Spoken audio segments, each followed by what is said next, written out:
കൂട്ടുകാരെ എല്ലാവർക്കും പുതിയ വീഡിയോയിലേക്ക് സ്വാഗതം. ഇന്ന് നമുക്ക് സദ്യക്കൊക്കെ സ്പെഷ്യലായിട്ടുണ്ടാവുന്ന ഒരു പച്ചടിയുടെ റെസിപ്പി നോക്കാം. ഇലയിലൊക്കെ ഇങ്ങനെ റെഡ് കളറിൽ കാണാൻ നല്ല ഭംഗി, എന്നാൽ ടേസ്റ്റും നല്ല ഹെൽത്തി ആയിട്ടുള്ള ഒരു പച്ചടിയാണിത്. ബീട്രൂട്ട് വെച്ചാണ് നമ്മളിത് തയ്യാറാക്കിയെടുക്കുന്നത്. മിക്കവാറും എല്ലാവർക്കും അറിയാം, ഓരോ നാട്ടിലും ഓരോ രീതിയിലാണ് തയ്യാറാക്കാറില്ലേ. ഈ വീഡിയോ ഫുള്ളായിട്ടൊന്ന് കണ്ട് അഭിപ്രായം കൂടി പറയണേ. അതിനായിട്ട് ഞാൻ ആദ്യം ഒരു ഫ്രഷ് ആയിട്ടുള്ള ഒരു ബീട്രൂട്ടാണ് എടുത്തത്. നല്ല റെഡ് കളറുള്ള ബീട്രൂട്ട് തന്നെ കേട്ടോ. നന്നായിട്ട് കഴുകി വൃത്തിയാക്കി തോലെല്ലാം കളഞ്ഞ് ഒരു പകുതി ഭാഗം നമുക്കൊരു ഫാമിലിക്ക് കഴിക്കാനുള്ളതുണ്ടാവും. അത് നൈസായിട്ടൊന്ന് ഗ്രേറ്റ് ചെയ്തെടുത്തു. എന്നിട്ട് നമുക്ക് ആദ്യം അതൊന്ന് കുക്ക് ചെയ്തെടുക്കണം കേട്ടോ. അതിനായിട്ടൊരു പാനിലേക്ക് ഗ്രേറ്റ് ചെയ്ത് വെച്ചിട്ടുള്ള ബീട്രൂട്ട് ഇട്ട് കൊടുത്തു. പിന്നെ ചെറിയ പീസുകളാക്കിയിട്ട് കുക്കറിലിട്ട് വേവിച്ചിട്ട് മിക്സിയിലിട്ട് അടിച്ചും നമുക്ക് ഉണ്ടാക്കിയെടുക്കാം. ഞാനിങ്ങനെ എളുപ്പത്തിന് കുറച്ചല്ലേ ഉണ്ടാക്കുന്നുള്ളൂ, അതുകൊണ്ട് ഇങ്ങനെയാണ് കേട്ടോ ചെയ്തേ. പാകത്തിന് ഉപ്പ് ചേർത്ത് കൊടുക്കാം. ഉപ്പ് ഇത്തിരി കൂടിയാലും തൈരും അരപ്പൊക്കെ വരുന്നുണ്ട്, എന്നാലും ശ്രദ്ധിച്ചിടണം കേട്ടോ. ഇനി ബീട്രൂട്ട് വേവാൻ പാകത്തിനുള്ള വെള്ളം ഒഴിച്ചു കൊടുത്താൽ മതി. കൂടുതൽ വെള്ളം വേണ്ട, കൂടുതൽ വെള്ളത്തിൻ്റെ ചുവയൊന്നും വരണ്ട കേട്ടോ. ബീട്രൂട്ടൊന്ന് വെന്ത് കിട്ടണം. അപ്പോൾ നൈസായിട്ട് ഗ്രേറ്റ് ചെയ്തതുകൊണ്ട് അത് മുങ്ങിക്കിടക്കുന്ന വെള്ളം മാത്രമേ ഒഴിച്ചിട്ടുള്ളൂ. എന്നിട്ട് നമുക്കിതൊന്ന് അടച്ച് വെച്ച് വേവിച്ചെടുക്കാം.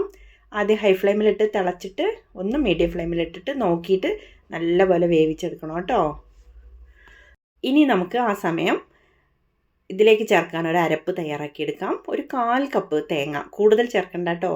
ഒരു 1/4 കപ്പോളം തേങ്ങ ചിരവി മിക്സിയുടെ ജാറിലേക്കിട്ട് നല്ല ജീരകം ഒരൽപ്പം ചേർത്ത് കൊടുത്തു. കൂടുതൽ വേണ്ട, ഒരൽപ്പം മതി കേട്ടോ. പിന്നെ ഒരു കുഞ്ഞു കഷ്ണം ഇഞ്ചിയും എരിവിന് ആവശ്യത്തിനുള്ള പച്ചമുളകും ഇത്രയും ഇട്ടിട്ട് നന്നായിട്ടൊന്ന് അരച്ചെടുത്തു. ഒരൽപ്പം വെള്ളം ചേർത്തിട്ട് ഇനി നന്നായിട്ട് അരച്ചെടുത്ത ഈ അരപ്പിലേക്ക് ഒരു 1/4 ടീസ്പൂൺ കടുക് ഇട്ട് കൊടുത്ത് ജസ്റ്റ് ഒന്ന് അരച്ചെടുക്കാം കേട്ടോ.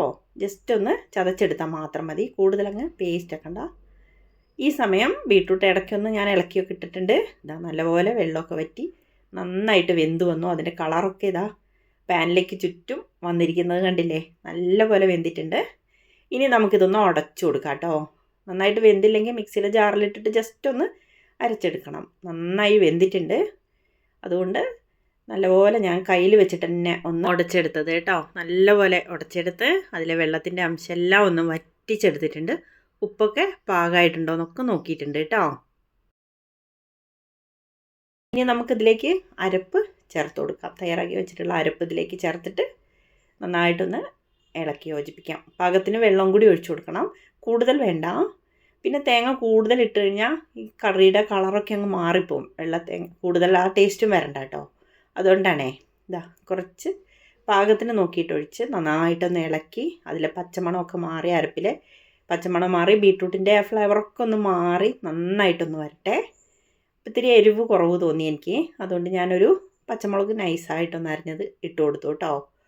നമുക്ക് ബീട്രൂട്ട് വേവിക്കുമ്പം പച്ചമുളക് ചേർത്ത് വേവിക്കുകയും ചെയ്യാം. ഞാനപ്പോൾ പച്ചമുളക് ചേർത്തില്ലേ, അതുകൊണ്ടാണ് കേട്ടോ. നല്ലപോലെ ഒന്ന് ഇളക്കി മിക്സ് ചെയ്തു. വെള്ളത്തിൻ്റെ അംശമൊക്കെ പോയി പച്ച ടേസ്റ്റൊക്കെ മാറി വന്നിട്ടുണ്ട്. ആ തേങ്ങയുടെയൊക്കെ പച്ച ടേസ്റ്റ് എല്ലാം മാറിയിട്ടുണ്ട്. നന്നായിട്ട് വെള്ളം വറ്റി വന്നു, നല്ല കളറുമായിട്ട് വരുന്നുണ്ട് കേട്ടോ. ഇനി നമുക്ക് ഇത് സിമ്മിലേക്ക് ഇടാം കേട്ടോ. എല്ലാം സെറ്റായി വന്നതല്ലേ. ഇനി ഇതിലേക്ക് തൈര് ചേർത്ത് കൊടുക്കാം. ഒരു 1/4 കപ്പോളം മതി കേട്ടോ. നല്ല കട്ട തൈര് ഉടച്ചെടുത്ത് ഇതിലേക്ക് ചേർത്ത് കൊടുക്കാം. പാനിന് നല്ല ചൂടാണ്, ഇത് നന്നായിട്ട് ഹീറ്റ് ആയതുമല്ലേ, അതുകൊണ്ട് ഞാൻ സ്റ്റൗ ഓഫ് ചെയ്തു. എന്നിട്ട് ബീട്രൂട്ടിലേക്ക് നന്നായിട്ട് ഇതൊന്ന് ഇളക്കി യോജിപ്പിച്ച് അതിൻ്റെ പുളിയും ടേസ്റ്റും ഒക്കെ മിക്സ് ആവട്ടെ. ഇതാ നല്ലപോലെ ഒന്ന് ഇളക്കി യോജിപ്പിച്ച് കൊടുക്കണം.